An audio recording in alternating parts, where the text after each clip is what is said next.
Assalamualaikum warahmatullahi wabarakatuh.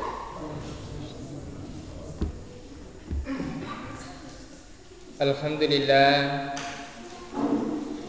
wa syukrulillah wassalatu wassalamu ala rasulillah wa ala alihi wa ashabihi wa mawala.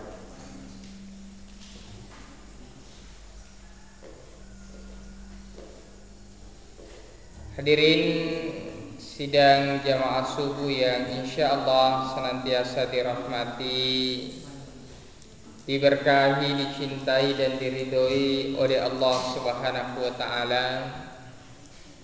Segala puji bagi Allah Tuhan semesta alam.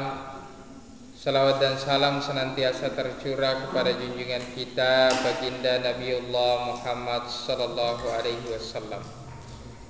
Allahumma salli wa sallim wa barik alaihi wa ala alihi. Hadirin yang dimuliakan oleh Allah, kembali lagi kita bersyukur kepada Allah Subhanahu wa taala yang memberikan kepada kita begitu banyak nikmat di dalam kehidupan kita. Yang nikmat itu tidak akan pernah bisa kita hitung-hitung. Salawat dan salam senantiasa kita curahkan kepada junjungan kita baginda Nabiullah Muhammad sallallahu alaihi wasallam. Mudah-mudahan dengan berkah salawat yang kita lantunkan menjadi sebab kita mendapatkan syafaat dari Rasulullah sallallahu alaihi wasallam di hari kiamat. Sebagaimana yang beliau sabdakan, man shalla alayya wajabat lahu syafaati. Barang siapa yang bersalawat atasku,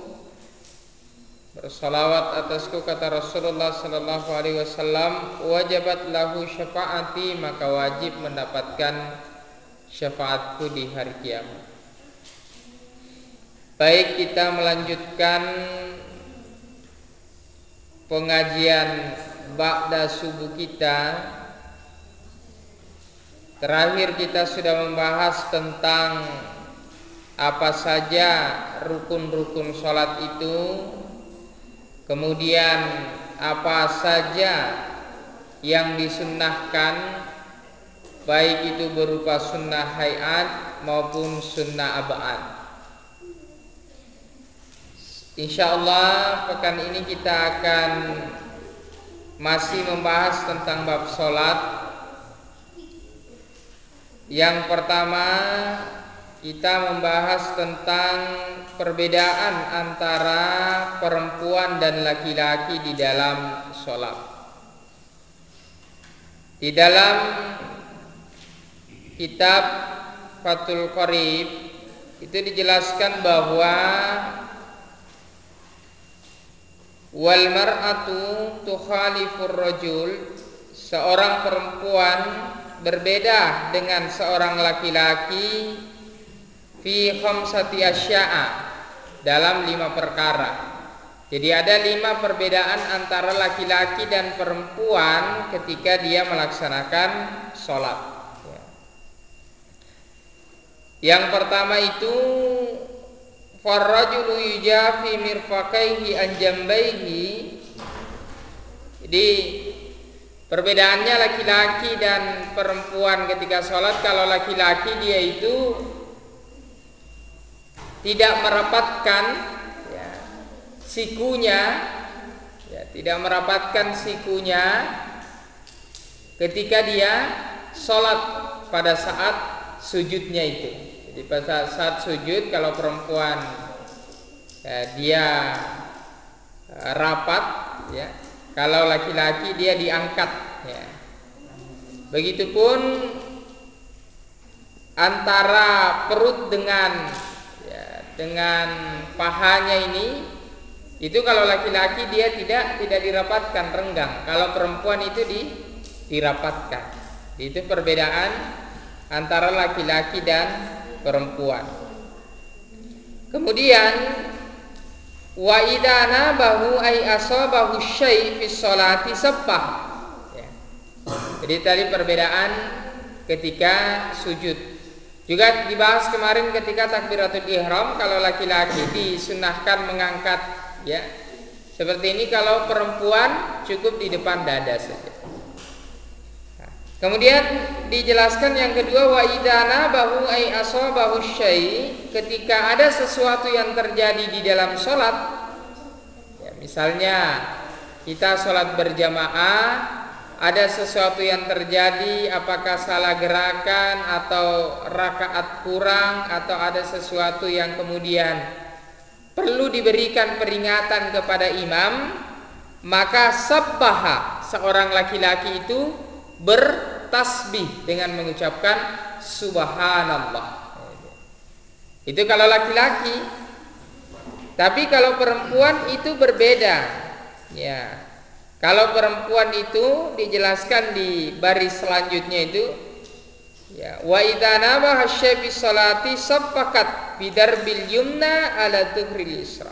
Jadi dia, kalau perempuan tidak boleh mengucapkan subhanallah ya, tapi perempuan itu cukup menepuk ya, cukup menepuk tangannya ya ke bagian pahanya yang kanan.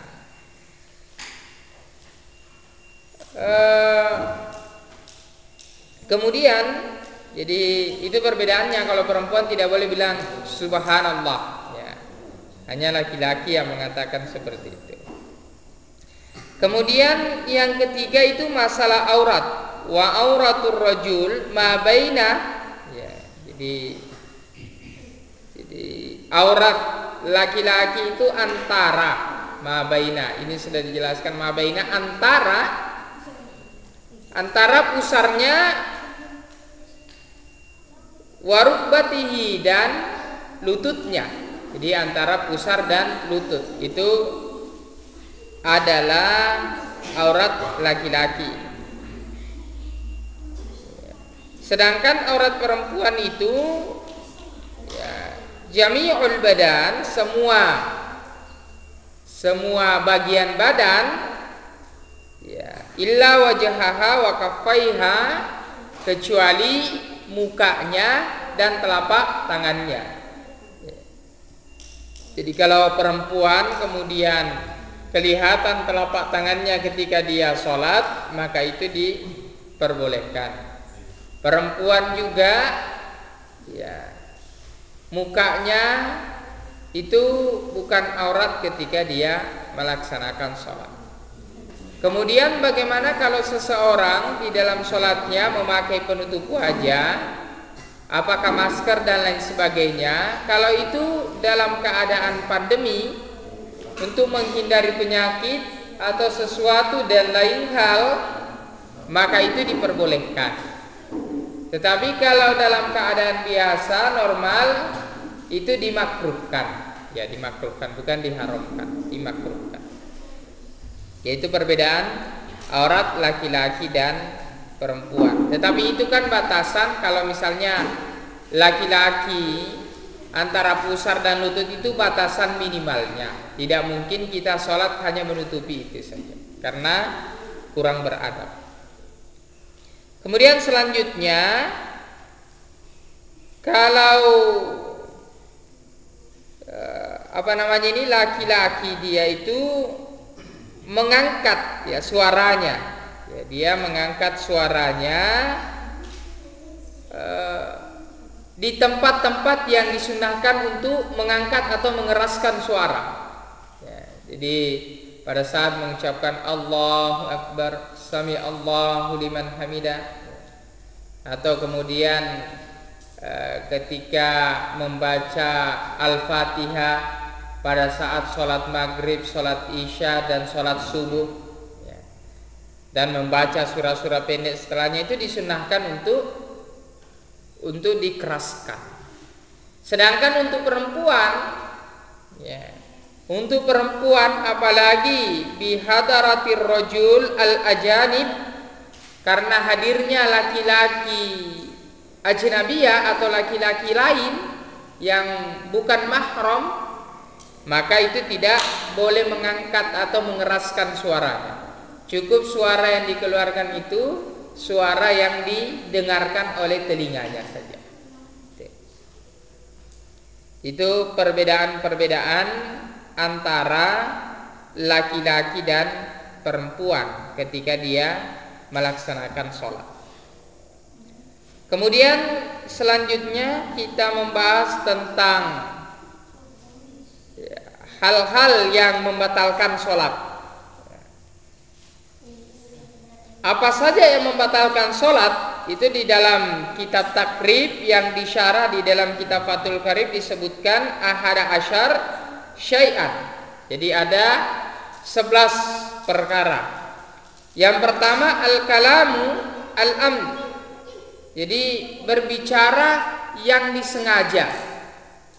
Ya, berbicara yang disengaja di sini maksudnya adalah berbicara yang bukan bagian dari bacaan sholat, bukan bagian dari mengingat Allah, dan bukan bagian dari doa kepada Allah Subhanahu wa ta'ala. Dan juga perkataan-perkataan yang di luar bahasa Arab itu menyebabkan sholat seseorang batal.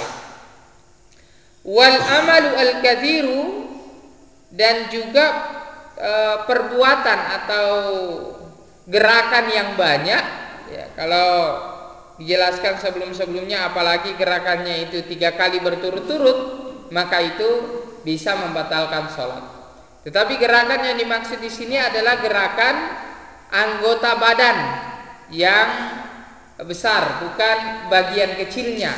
Jadi misalnya kalau jari-jari itu tidak dihitung, tapi yang dihitung tangannya. Seperti misalnya bagaimana kalau berkedip matanya, Ustadz? Apakah itu berkedip matanya 3 kali membatalkan sholat? Tidak, karena itu bagian kecilnya. Ya. Tapi kalau kepalanya yang digerak-gerakkan 3 kali berturut-turut itu batal sholatnya.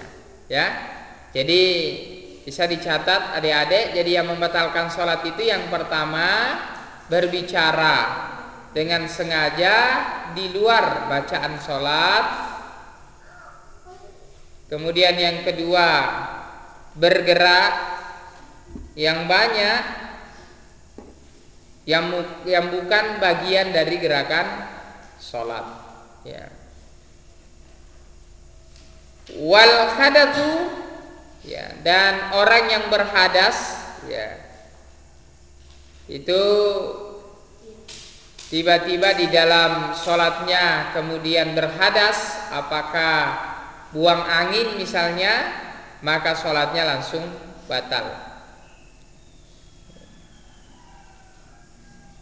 Wahudusun najasah, dan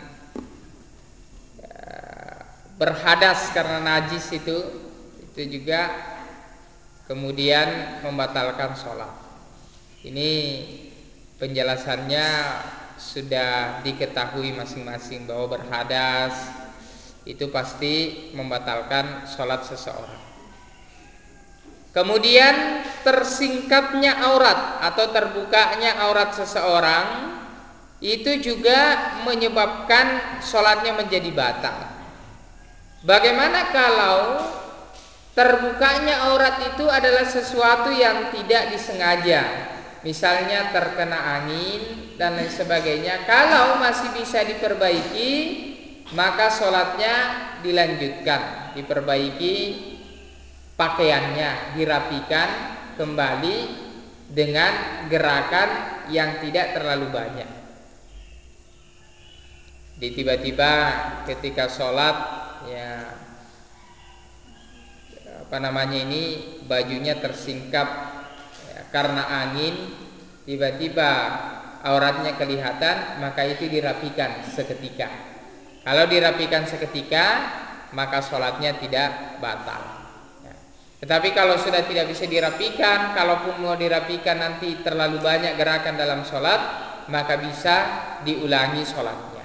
Jadi orang yang batal sholatnya itu bagaimana solusinya, Ustaz? Ya diulangi sholatnya. Jadi apalagi kalau batalnya tidak disengaja, berarti tidak mendapatkan dosa. Ya. Kita tinggal mengulang kembali sholat yang dilakukan.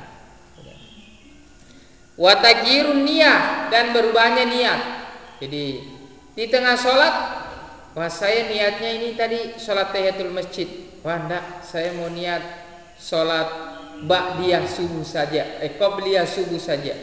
Nah, itu tidak bisa dirubah niat sholat itu.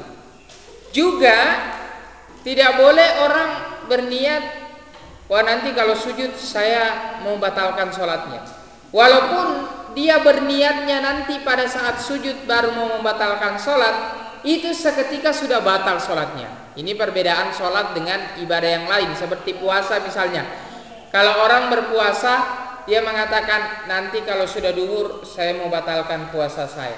Itu belum batal puasanya, sampai duhur kemudian dia betul-betul membatalkan puasanya, baru batal puasanya.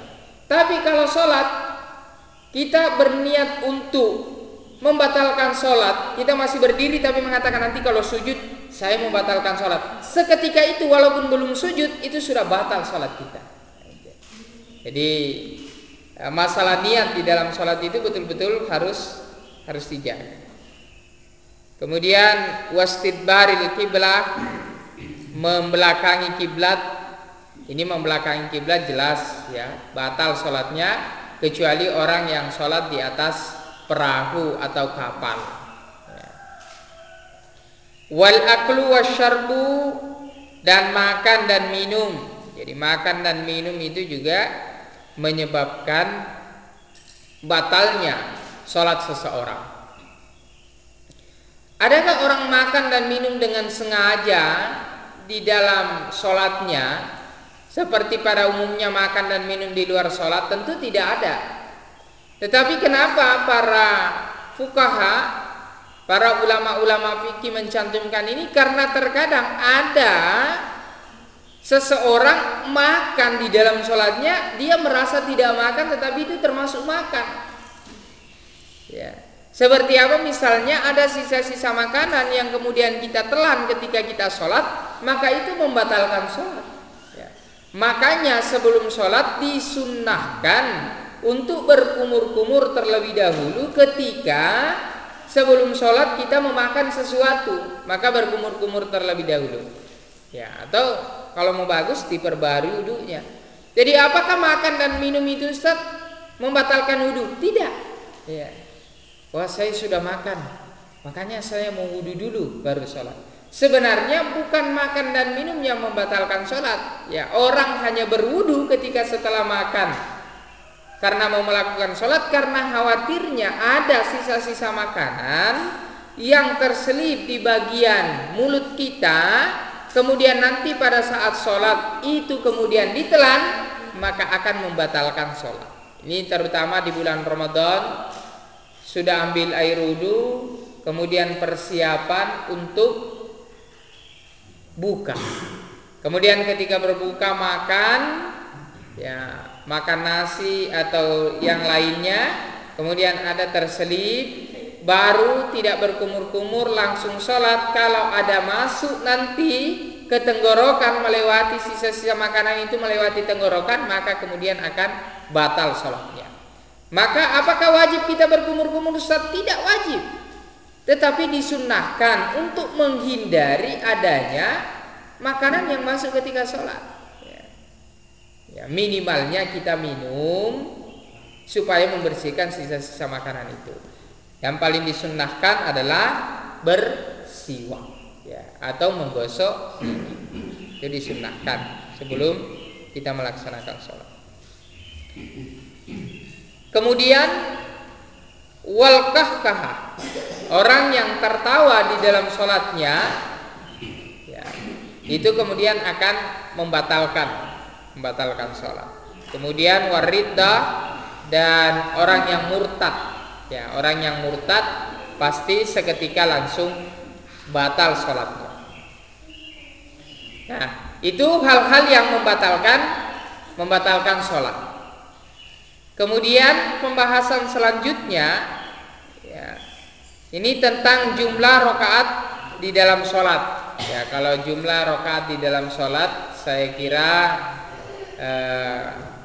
adik-adik ini sudah memahami sholat maghrib 3 rakaat, sholat isya 4 rakaat, sholat subuh 2 rakaat, kemudian sholat duhur 4 rakaat, kemudian sholat asar juga 4 rakaat. Kemudian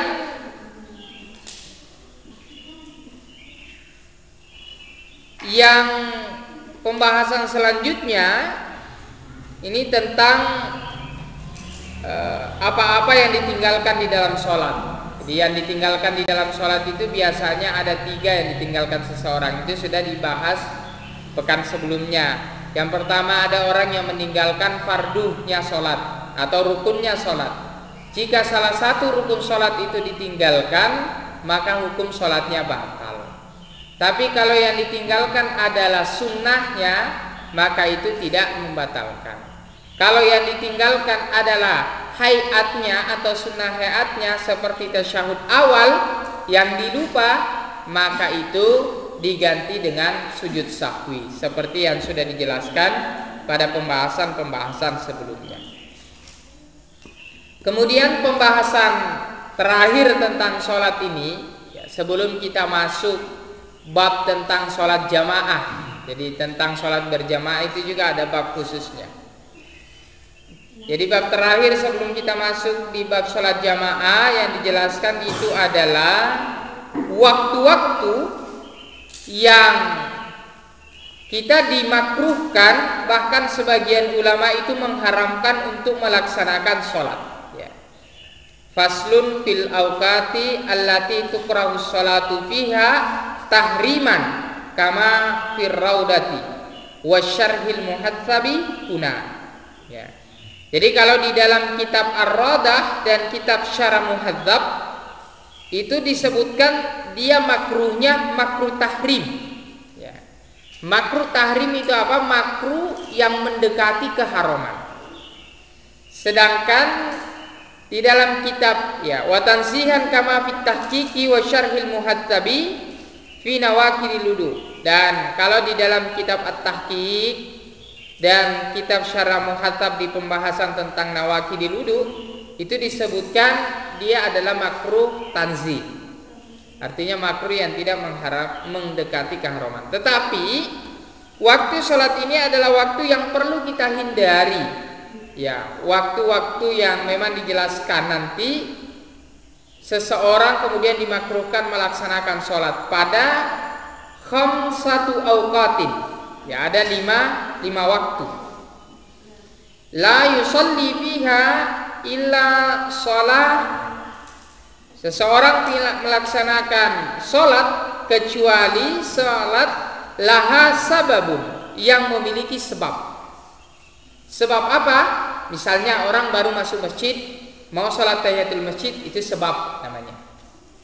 Atau misalnya ada orang yang mau mengqadha atau mengganti sholatnya, itu yang disebut dengan sebab. Atau mau sholat hajat bisa. Ya, misalnya sudah sholat asar, ya, tiba-tiba dia keluar masjid, kemudian masuk lagi, ya. Atau misalnya sebelum sholat maghrib dia datang mau bunyikan masjid, dia masuk di masjid, apakah dia boleh melaksanakan sholat? Boleh, dia adalah sholat tahiyatul masjid. Ya, itu namanya sholat yang memiliki sebab. Tapi kalau sholat sunnah setelah asar itu tidak ada. Jadi la yusalli fiha, tidak sholat di dalamnya kecuali sholat yang memiliki laha sababun, yang ada sebab.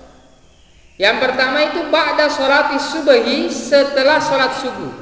Jadi tidak ada sholat sunnah ba'diyah setelah sholat subuh. Adanya sholat qabliyah atau sholat sebelum sholat subuh. Itu yang pertama. Kemudian hatta tatlu'us syams, ya, sampai terbitnya matahari. Itu. Jadi setelah sholat subuh sampai terbitnya matahari itu adalah waktu yang dimakruhkan untuk melaksanakan sholat. Sebagian ulama mengatakan dia adalah makruh tahrim, makruh yang mendekati keharaman. Kemudian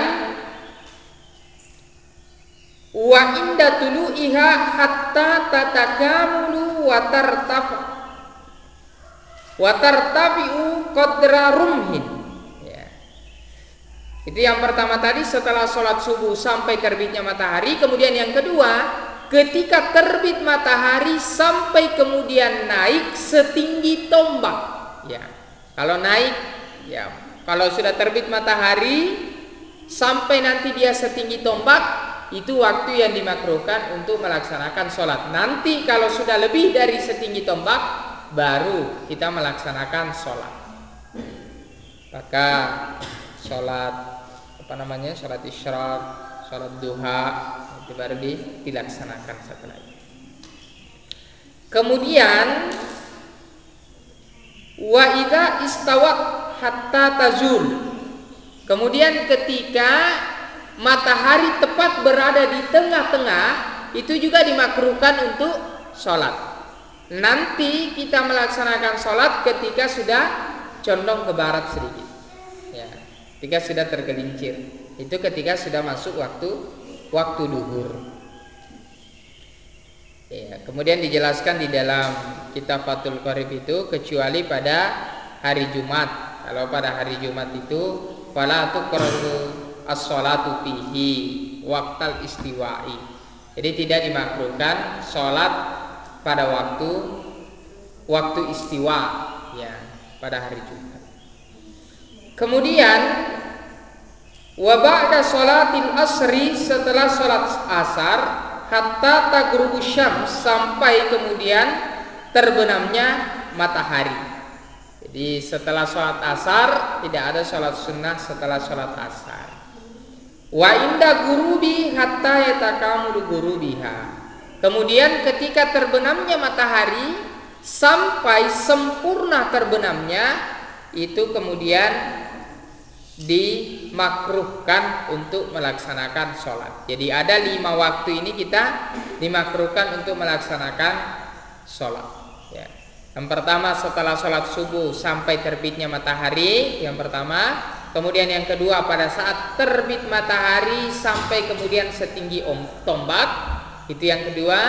Kemudian yang ketiga ketika matahari waktu istiwa, ya, ketika matahari berada di tengah-tengah, di atas kepala. Kalau kita berdiri di tanah lapang, matahari, ya, berada di tengah-tengah kita, maka itu waktu dimakruhkan untuk sholat sampai nanti tergelincir sebentar saja. Kemudian setelah sholat asar sampai terbenamnya matahari, dan yang kelima pada saat terbenamnya matahari sampai betul-betul tenggelam, ya, atau sampai betul-betul terbenamnya matahari, itu juga waktu yang dimakruhkan untuk melaksanakan sholat. Jadi ada 5 waktu ini, ada 5 tempat yang kita dimakruhkan untuk melaksanakan sholat. Jadi kira-kira itu saja pembahasan kita mengenai sholat ini. Kalau ada yang mau ditanyakan, bisa ditanyakan setelah ini. Insya Allah pembahasan selanjutnya kita akan masuk tentang sholat berjamaah, dan akan dilanjutkan dengan sholat orang yang musafir atau sholat jamak dan sholat kosong. Wallahu subhanahu wa ta'ala a'lam. Ya, lebih dan kurangnya mohon dimaafkan. Mudah-mudahan ada manfaatnya. Yang benar dari Allah subhanahu wa ta'ala, yang kurang dari kekurangan kami sendiri. Billahi taufiq wassa'ada, wallahu muwaffiq ila aqwamit thoriq. Subhanallah bihamdihi, subhanallah bihamdika, asyhadu an la ilaha illa anta, astaghfiruka wa atubu ilaik. Assalamualaikum warahmatullahi wabarakatuh.